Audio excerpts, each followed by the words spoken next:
How do you do, y'all? This is John, and today we are talking about How to Train Your Dragon, the new remake of the animated film of the same name that just got released into theaters. And then How to Train Your Dragon, just like the original, it deals with this young Viking named Hiccup who shoots down a dragon, but instead of killing the dragon, he befriends it.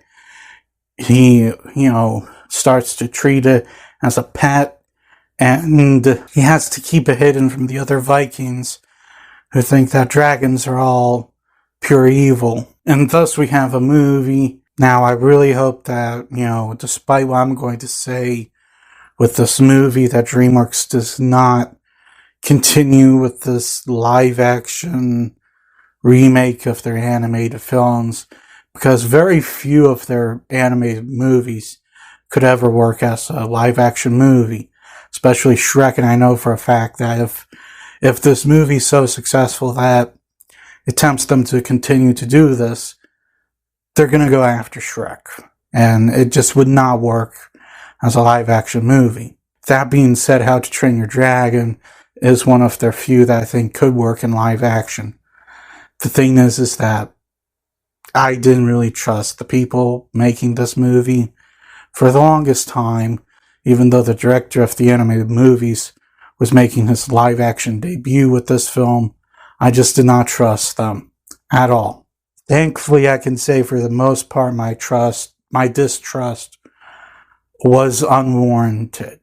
Thankfully, unlike with Lilo and Stitch, I was wrong, and thankfully it was in a good way. Because with Lilo and Stitch, it was not in a good way. Now, to get things started, first and foremost, what I liked about the movie.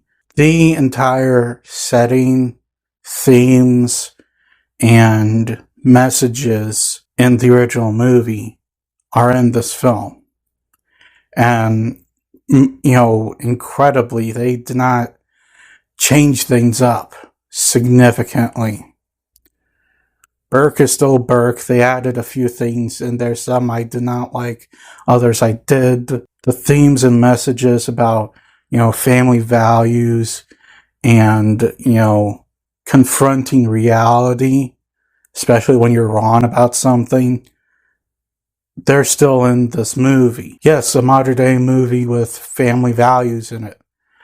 The father and son relationship between Stoic and Hiccup, still in this movie, still in full force, and absolutely no different than in the original movie.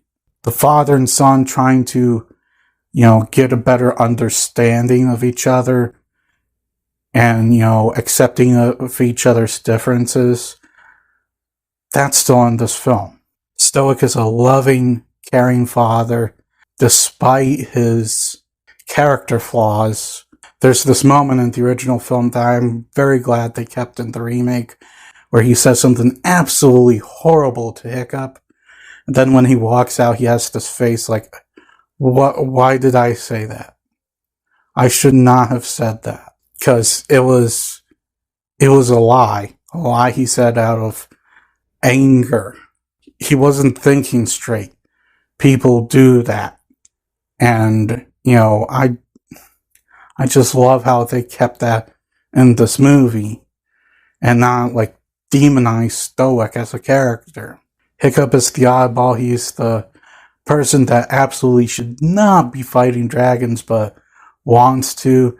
And then, when they're just like, all right, we'll give you a shot, he's just like, I changed my mind.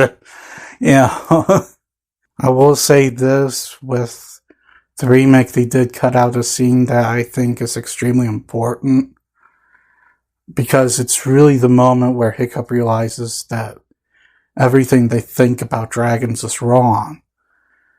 And while, you can still argue he was on that path anyway, I just think it's a bummer they cut it out. Now, how are the visuals of this movie? This is a great looking movie. The cinematography, surprisingly, it's just as beautiful as the original movie. If you look at that original movie, yeah, it's animated, but the camera work in that film is just gorgeous. The original animated movie is a gorgeous looking movie, and thankfully this live action remake is a gorgeous looking movie as well. Now, as far as the acting goes, most of the actors are fine. I prefer the remake's voice actors with a lot of them, especially with Astrid, but the actual actors playing them do not do a bad job. Nico Parker, who plays Astrid in this film, to her credit, she did not do a bad job. However, like I said, I prefer America Ferrera's voice performance in the original. She just, displayed a lot more ferociousness in her voice than Nico Parker did. The actors playing Hiccup, I'm gonna look him up real quick. He deserves a shout out. Mason Thames. I think that's how you pronounce his last name, or is it Thames? I don't know. But Mason does a great job as Hiccup. I'm serious. Out of all of the new actors, I think he is by far the best one. The dude did a great job. Never once did I feel like I was watching a character that did a, real bad imitation of the original voice actor and their work. It felt like I was watching Hiccup. He's just played by a different actor. And of course, Gerard Butler as Stoic. Cannot go wrong there. Butler, he voiced Stoic in the original anime movie. And to my surprise, he came back for this one. He plays Stoic in live action. And, I don't think I need to explain how good he is as Stoic. Because let's face it, there's kind of a reason why they asked him to play live action Stoic. Because no one else could probably play that character, whether it be just a voice performance or a live action performance. Just no one else could do it. Gerard Butler is the only person who could do it. Now, in terms of problems with this movie, because let's face it, even though, like I said earlier, a live action remake of How to Train Your Dragon could work, it's not going to be perfect. That original animated movie was absolute perfection. But when it comes to a lot of the things they did in live action, it just kind of looks a bit awkward and clunky in live action, unlike its animated counterpart, like Gobber and his interchangeable hands. Great gag, but when you look at Gobber in live action, he kind of looks dorky.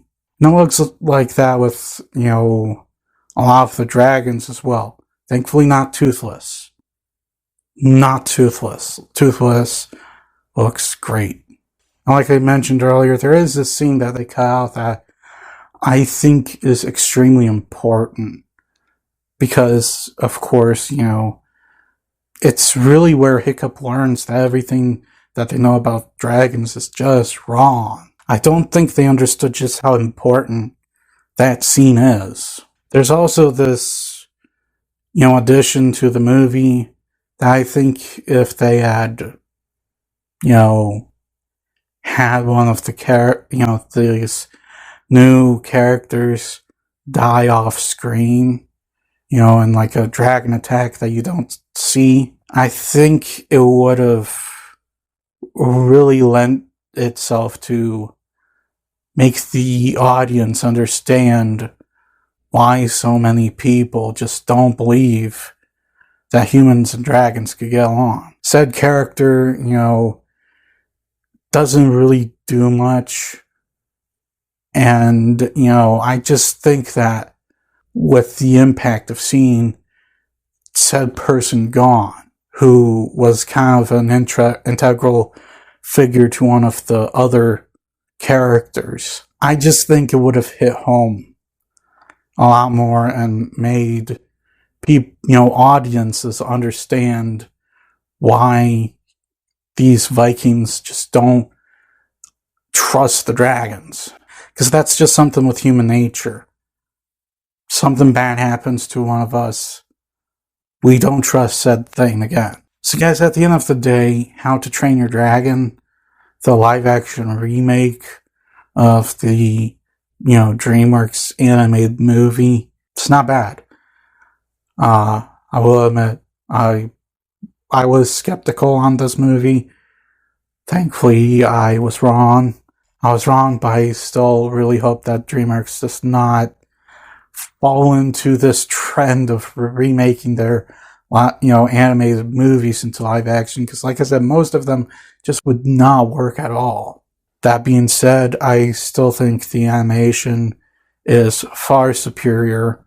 It's just that as far as this one goes, it's not bad. I'm going to give How to Train Your Dragon a 7. Well, that's all the time I have for today. Please look forward to more videos real soon. Please click the like button if you enjoyed this video. Please also subscribe if you're new to the channel. And as always, please remember, the Podensky will return.